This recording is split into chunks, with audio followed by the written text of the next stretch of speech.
Um, it continues on that pasuk because the pasuk stated that they came into the forest to cut wood. Now, so Abba Shol, we're in the Mishnah on Chesam and Aleph, Abba Shol's opinion. What does Abba Shol say? Abba Shol says, Ma chatavas eitzim reshut, av kol reshut. Chatavas eitzim, cutting the wood, something that's a reshut. Why are you going to cut wood? Did the Torah mandate you to cut the wood? The Torah didn't mandate you to cut wood. You decided to cut wood. You decided to cut the wood. But so you're involved in a voluntary activity, an activity that's not a mitzvah activity. Since you're involved in non-mitzvah activity, that's the case that the Torah says, that's the backdrop that the Torah says that if someone gets killed inadvertently while you're involved in a activity that's voluntary, you go to exile. You go to galut for such a thing. But what about if you were involved in a mitzvah activity while the person got killed? For instance, you were a father trying to discipline your child, and you hit your child, and you had no reason to believe that the child would pass away as a result of that hitting. The child passed away.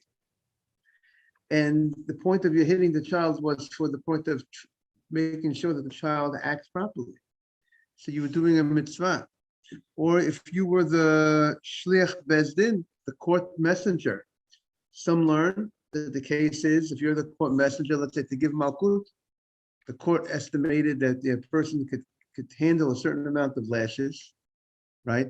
The court would evaluate the person's health before. I mean, if a person was a 100-year-old man, we will not give him 39 lashes unless he's able to handle 39 lashes. They would estimate what he could handle. And while he was giving him the lashes, the person passed away.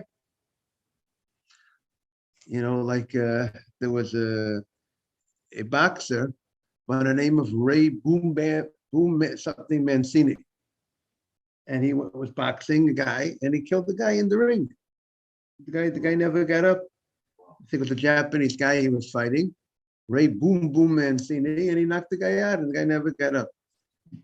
He wasn't expecting to kill the guy. It's very rare that someone kills a person while he's boxing someone in the ring. He killed the guy while he was boxing. See,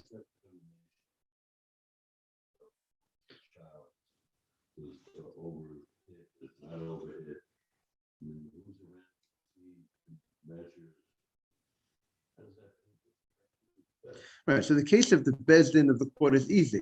If we're supposed to give 39 lashes, and also there's another. Some explain the case of the bezdin. Some ask on that approach. They say, what do you got to tell me that he's patur? It's obvious, because if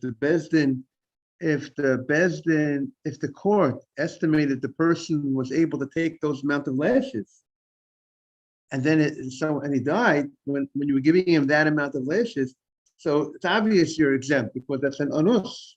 There was no negligence on your behalf. Meaning, we always say in order to go to exile, there has to be you have to do something that you could have done better. Right? What could you have done better? So some say it's talking about if, let's say, you needed to bring the guy to court, or the court messenger needed to enforce a certain, in order and do something else to get the guy to court, and he needed to hit the guy to get him to come to court. Let's see how they write it over here.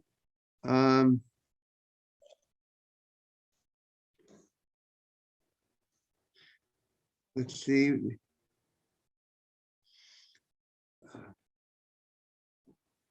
Yeah.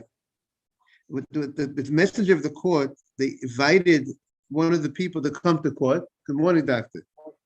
And he refused to come to court. And as a result of that, the messenger actually gave him a hit to say you have to come to court.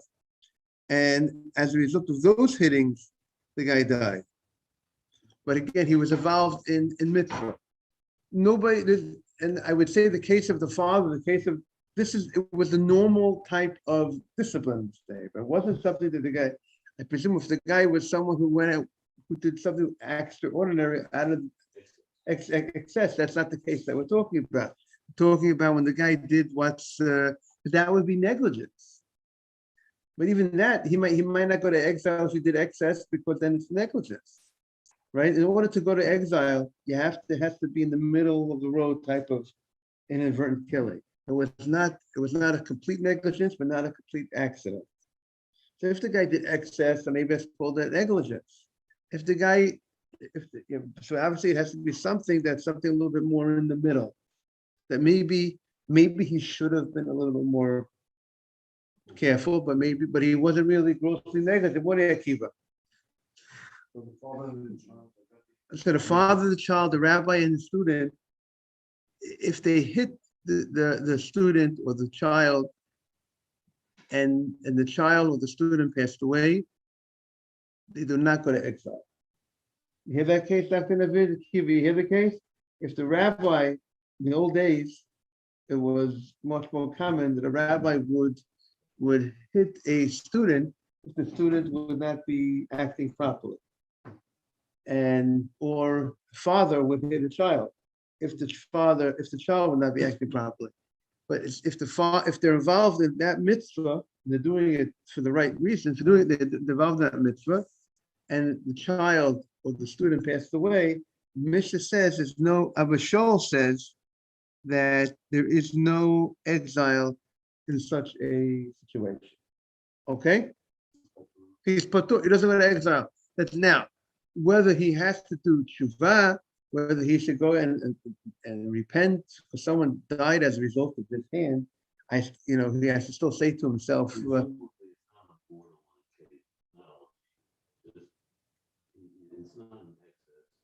it's not an excess, because then we don't need the pasuk to tell you he doesn't go to exile, because if the father overdid it, the father let out his own frustrations on the child, that's negligence. Okay? So here we're talking about the middle of the line type of case. Okay. So the Gemara, that's what the Mishnah says. It's the end of the Mishnah on Chesam and Aleph. Dr. Navid, you got it? Abba Shaul Omer. You have it in the Mishnah? The case of the Torah when he came to the forest. He was cutting wood. That's the type of voluntary type of activity. Avkol Rishut. So too, the case that a person goes to exile as a result of his killing the person is only when he was involved in mundane activity. Yotza, this comes to exclude ha'av ha'makes, a father who is hitting the child to discipline him, to go on the right way. Rav harodes hamido, or a rabbi who's hitting a student, or shliach bezdin, or a shliach bezdin, the messenger of the court. If the messenger of the court hit one of the members of let's say the person was supposed to get lashes, if he hit him, in such a case, and the person died, it does not go to exile. Okay, so now we're doing the Gemara. The Gemara is going to address the Mishnah, some things that we stated in the Mishnah, and address it now. The Mishnah opened up if someone threw a rock into public property, right? If you recall, looking back in the beginning of the Mishnah, Hazorik Even Reshut HaRabbi. Someone threw a stone in public property, public area, the harag, and he killed someone. The Mishnah stated, Hari Zegola. The Mishnah says this person who goes ahead and he throws a rock in public property and he killed someone, he goes to exile as a result of he killed someone. So the Gemara is going to ask the obvious question. Why should he go to exile for killing this person? This is like intentional. This is negligence. So taking a rock, throwing it into the public street, you know there's a good chance you're going to hit somebody. So how could we say he goes to exile? Exile should not be enough of a punishment for such a person. We said if someone is grossly negligent and he kills someone, he does not go to exile. Exile is not enough of a punishment. So that's the Gemara's question. How could the Mishnah state that if someone throws a stone into public property and he kills someone, he goes to exile? There's just a Rabbi Mazid who it's intentional. It's considered, it's like an intentional killing. He was negligent. So how could he go to exile for such a thing? Right? Like the type of case that we say a guy goes to exile, he's going down a ladder and he falls off the ladder. That's not intentional. He had no intention to do any damage to anybody. But even though he didn't have any intention to do any damage to anybody, but since he killed someone, it could have been more careful going down the ladder. He has to carefully go to exile. But this case, the Gemara says, why should he go to exile? Amar Rav Shmuel Bar Yitzchak. Rav Shmuel Bar Yitzchak says, the case over here is Sote et Koslo. He had his wall. Let's say you had a property. Your wall of your house, your wall of your courtyard was near the public property. And you were taking down your wall. You were knocking down your wall. Let's say you needed to put up a new wall. Your wall was weak. You're doing improvements and you're putting up a new wall. And when you're knocking down your wall, one of the stones fell into public property while you were knocking down the wall and it killed somebody. That's not hazorek, right? It's not the case of throwing a, but again, it's not a hazorek that we would say you threw it like this. But hazorek even means you threw it in that because when you were knocking down the wall, the thing went flying. So that's how the Gemara would. You threw it into public property, not in the normal way, like that. You threw in the property by knocking down the wall, and that wall and the piece of stone went flying. Mr. Safdie is bothered by the following question. The Mishnah used the language, you threw a stone to public property. And now the Gemara suggests that the case is when you're knocking down the wall. So how does it fit into the language of the Mishnah? So I would say the Gemara is thinking at this point, it fits in because it's also when you knock on the wall and the stone goes flying, that's called you threw it into public property. So the Gemara asks again the argument. What? So the Gemara at this point is saying he didn't throw it like that, or strongly, aggressively, like the Gemara thought that we meant. And the Gemara says it can't be. That can't be the case. Because if a guy is throwing stones into public property aggressively, he will not go to exile. Exile is not enough. So what's the case? It was not aggressive. What was he doing? He had his big hammer, and he was knocking sledgehammer, and he was knocking the wall down. He wasn't intending to kill anybody in public property. He wasn't intending to throw into public property. He was intended to knock down the wall in a way that it would not hurt anybody. But what happened was, when he was knocking down the wall, the stone went and it hit somebody. But the Gemara says, but still, he should have been more careful. It's still grossly negligent. If your wall is right next to public property and you're knocking down your wall, you know people pass by. So you have to be much more careful that the stone doesn't go flying to hit anybody. You have to maybe quarter off the area, put some red tape around it or what, a yellow tape or whatever it is, and maybe have someone on the other side to say nobody is passing by. Why should he go to exile? This should be grossly negligent if you're knocking down a wall into public property and someone gets killed. That's the Gemara's question. The Gemara says, he should have looked very well. And therefore, if he did not, therefore he's negligent. So the Gemara says, we're talking about he was breaking down his wall at nighttime. The Gemara is thinking nighttime is a time that people generally are not really walking so much in the street. So the Gemara says, what do you mean? Nighttime, there are people that walk on public property at nighttime also. People travel, people need to get to places. Maybe, yes, the traffic in public property is much less during the nighttime, but there are enough people walking in public property that you need to be careful. You can't just knock the wall down and think and feel that's all right. Akiva, do you want to send to the group that we're on? I did. Thank you very much. You have to look. So the Gemara says, "B'soteh et kotzlo la'ashba." Right. So the Gemara says belayla. So the Gemara says belayla nami b'leiliyunei, and now you also have to look, right? So the Gemara says, "B'soteh et kotzlo la'ashba." You were breaking down your wall into a garbage area.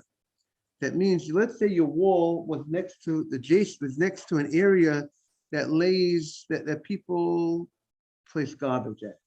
Not a type of area that people that's used for common walking area that everybody walks through that area. Which is the usual common use of a public property. But let's say a public garbage dump area. So since there was this garbage dump area, so now things are different. The Gemara again is going to challenge. What's the case?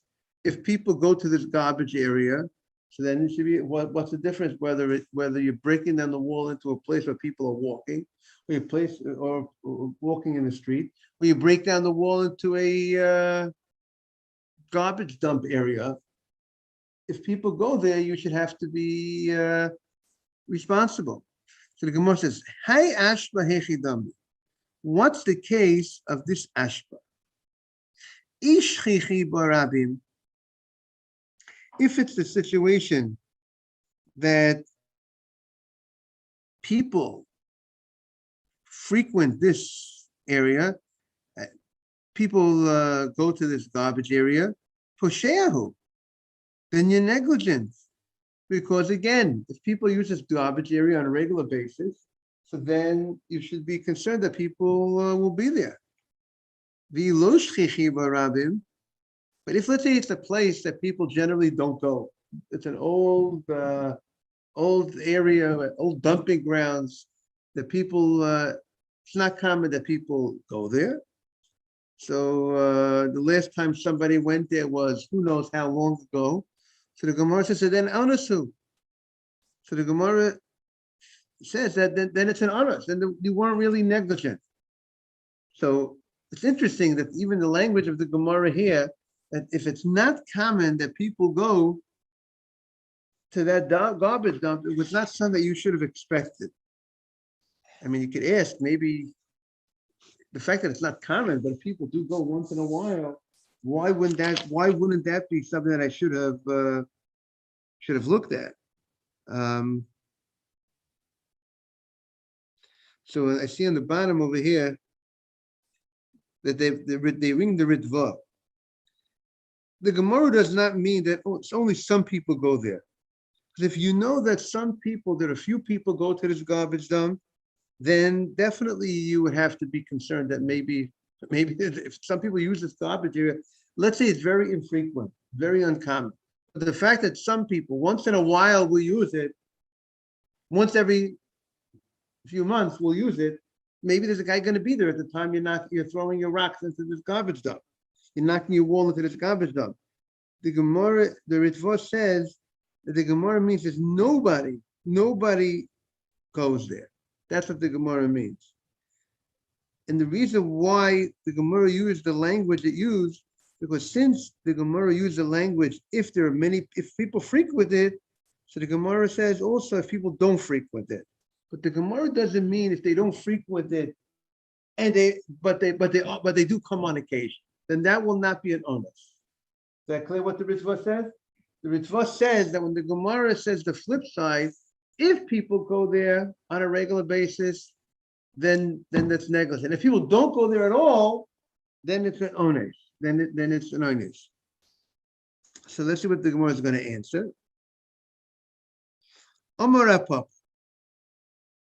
A Papa says the following: Lo nitzricha lo tzricha. The case of the Gemara is of the Mishnah. Ela la'ashbaha si lipanos b'layla. It's talking about an area that people sometimes will go at night. They'll go to use it as a bathroom. They will go use it as a bathroom at night. And the aim, asuya lipanos b'bayom. But people don't use this as a bathroom by daytime, because by daytime, they'll be noticed, they'll be seen. So they're embarrassed to use this area, this garbage area, for a bathroom to move their bowels. But the ika de mikri de yasif. But there are times that a person, if they really have difficulty finding another bathroom, or they really can't wait, so there are people that will go there even during the daytime. And the Mishnah is talking about, so we're talking about, what's the case? At night, people use this area as a bathroom. Since there are people at night, so therefore the Mishnah can't be talking about the night case. Because since it's common that people use it as a bathroom at night, you need to be afraid that there are people there. And if you go ahead and you throw stones into this garbage area at night, where people frequent at night to use as a bathroom, you would have to go to, you cannot go to exile. It's negligent. We're trying to explain the case of the stone going into public property, and we're trying to feel what's the case that you go to exile in such a case. So the Gemara says it has to be a case that people, it can't be, if we're talking about a bathroom area that people use at night, so therefore it can't be that you threw the stone at night. But if you do it at night, then you should be afraid that maybe someone was in the bathroom there. But what happened? You threw the stone by day. And by day, generally, people don't use it by day. Why don't people use it by day? Because it's too much, they rather by day go further out to the field somewhere where nobody is than to this area which is close, which people, it's obviously this garbage area is closer to where the people live. So therefore, by day, generally they don't use it by the day to relieve themselves. But there are people that on occasion will use it during the day. So the Gemara says, "Pesheya lo have." He's not considered negligent because the ha'ena shili panas b'bayom. Generally, people don't use this by daytime. But ones nami lo have, but he's also not called an ones because the ika de mikri v'yasiv. The fact that there are people that sometimes will use it on occasion, so therefore he's not considered something that you say he had no reason to suspect at all, right? Because if he had no reason, if nobody ever uses this, let's say you have an area that lay desolate, nobody uses this area, nobody goes to this area, no one's expected to go to this area, and then you throw the stone into this area and someone gets killed, you will not go to exile because it's something that you didn't do anything. There's no thing we should say you were negligent that you should have to go to exile for. Like we said, the only time exile is not for onus. Exile is not for a case when someone did something where there's no reason for him to have been concerned about anything. So if you have an area, let's say that's say nobody inhabits, and then you throw a stone to a place that nobody inhabits and nobody goes to, you don't have to go to exile if someone gets killed. Because that guy did something that I had no reason to suspect that someone was going to this area.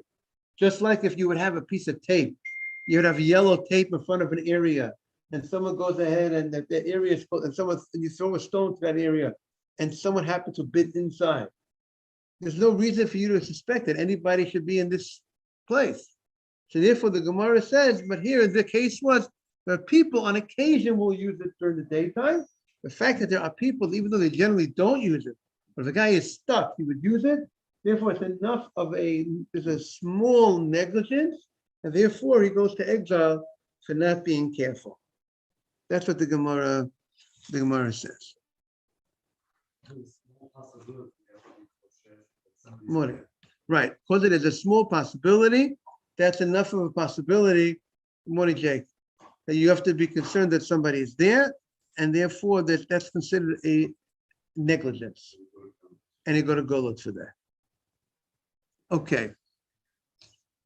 The Gemara said in the Mishnah, Rabbi Eliezer ben Yaakov said that if it's somebody threw a stone and somebody else put their head out, when you threw the stone, the guy's head wasn't there.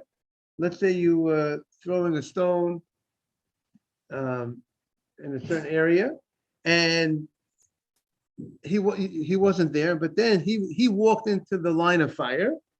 So we said that Rabbi Eliezer ben Yaakov says if the guy gets killed, you are patur.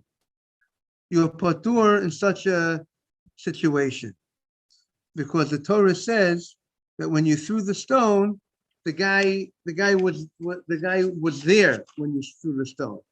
But if the guy wasn't there when you threw the stone, now the question is, what's the reason for this exemption that the Torah says?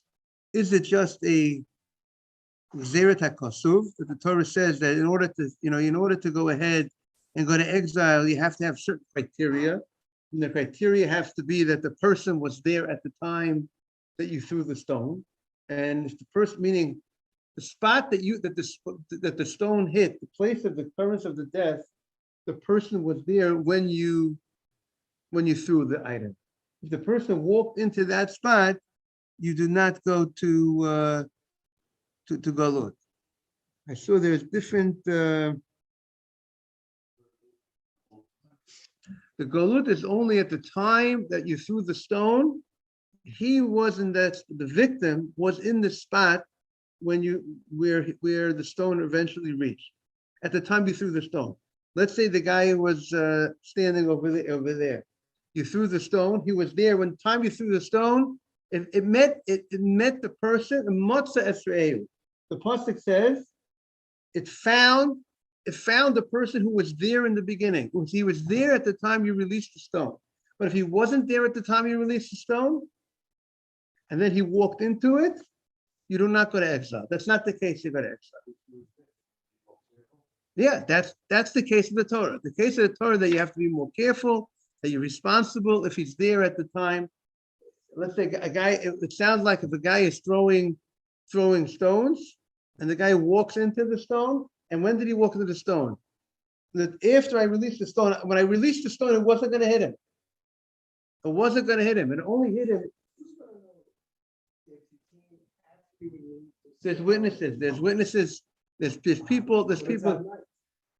Okay, I don't know if you can tell at night, but again, remember, no, he's asking if it would have been at night.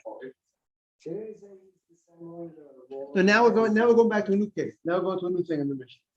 Now we're going back to a case of the Mishnah says. What is the difference between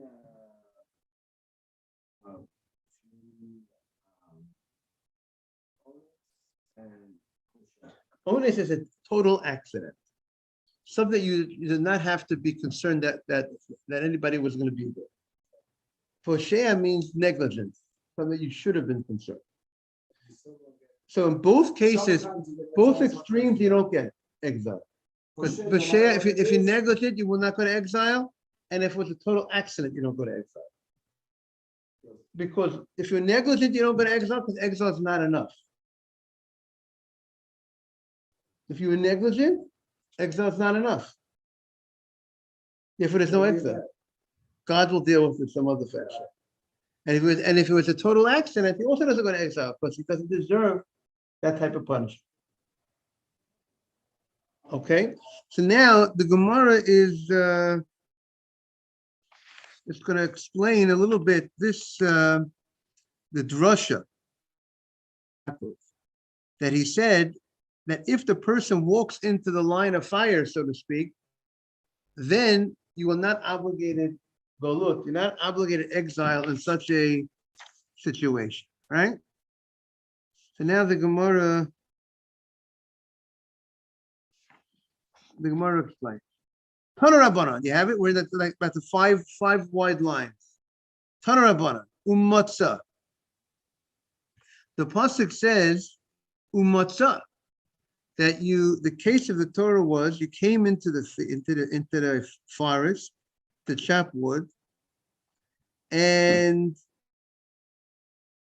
something went flying. Either the piece of chip from the tree went flying, or the iron part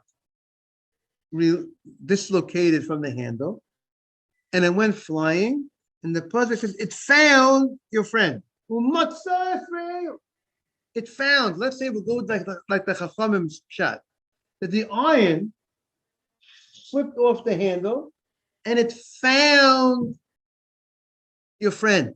And it found your friend, and it killed the person. So Rabbi Elazar ben Yaakov says, Umatzah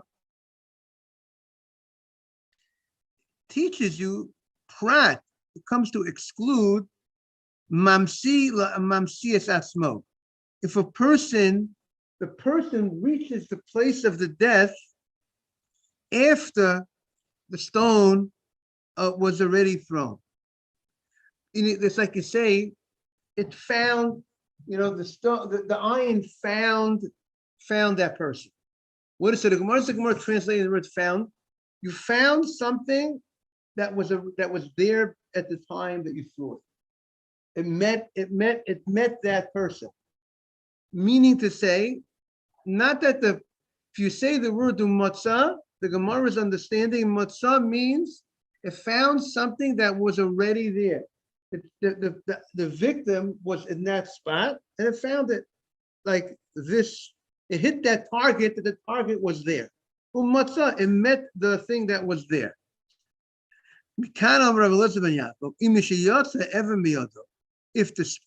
If when he threw the stone from his hand, after that, the victim put out his head, the kibla, and then he got hit with that stone, potur. In such a case, the one who threw the stone would be exempt from golot in such a situation, because when it left his hand, it was not going to hit that person. Only later on it hit the person. So the Gemara analyzes it in the following way. The Memra, are you going to tell me the matzah meikara mashma? That the word matzah means meikara.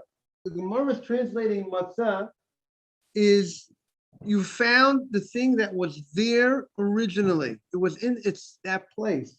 The item hit the thing that was there all along. Umatzah meikara mashma. Uramini, I have a contradiction from a different case in the Torah. The Torah talks about, let's say you have a field called a steachuzah. A field, all the tribes, the shvatim, they were given lands called steachuzah. They were lands that they divided in Eretz Israel according to the tribes. And there were certain laws that if you have a certain property that you were given as part of your Rusha, as part of the inheritance as a tribe, if you sold it, there's something called redeeming. You can redeem, there's an idea of redeeming your field. The Torah says that you have a right, let's say the field is generally sold until Yovel. The Torah says that Yovel, the Jubilee year, the field goes back to the seller. No matter what, as long as we're talking about a Sedeh Chuzah, we're talking about a field, and what happened? So therefore, you know it's sold for up to Yovel. Let's say Yovel is in 40 years, and you sold the field for $40,000. You know that it's like in a sense you sold it's $1,000 a year, $40,000 for 40 years. It's like $1,000 a year, and then after you sold it, 10 years in, you have 30 years left to the contract, so to speak. 10 years in, you got money, you got $30,000 left, you got $30,000. You go ahead and you say, I'm giving you $30,000 for the field, you got to sell me back the field. The buyer knows these are the conditions. When you buy the field, the seller has the right to redeem the field. The Torah, the law is he cannot redeem the field before the first 2 years. First 2 years, the buyer, you can't redeem the field from the buyer. The buyer gets at least 2 years out of it. But again, the buyer is not going to lose any money. The buyer is going to get back his but this is part of how it was set up. The pasuk sets it up, and the pasuk says like this. The pasuk says that if a person did not, what's the case that you have a right to go ahead and redeem the field? The pasuk is specifically if you were able to you were able to finally afford, you got the money, you finally got the money, umatza k'dei gulato, and you found the amount to redeem the field. And the Gemara says, what does that matzah mean? Not that that means now you finally had the ability to go ahead. Something new happened. It wasn't there and now it's there. You didn't have the ability to redeem it before, but now you have the ability to redeem it. It was there, it's still there. Here it wasn't there. Right, exactly. That's the Gemara's contradiction. Umatzah problem matzui. This comes to exclude the case that if you already had the money at the time you sold your field, you sold the field, the family field, you sold it and you had the ability to redeem it. And so we say, but you did not redeem it then. So the law would be you cannot redeem it later. You can't say, okay, I've got money later, I'm going to redeem. You were able to redeem it earlier and you did not redeem it earlier and you sold it. You had finances to not to sell the field, but anyways you sold the field. You don't have the right to redeem it later. Shelo yimacher b'rachok. What'd you say? If this is a field, this is a family field from the inheritance. It doesn't make a difference if you would not. If you did it for profit, that means you had the money. But if you sold.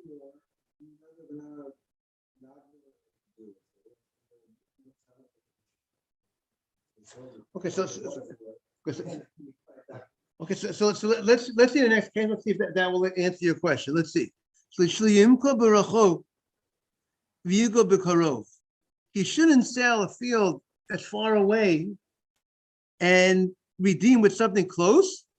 He shouldn't sell a bad field and redeem with a good field. What does that mean?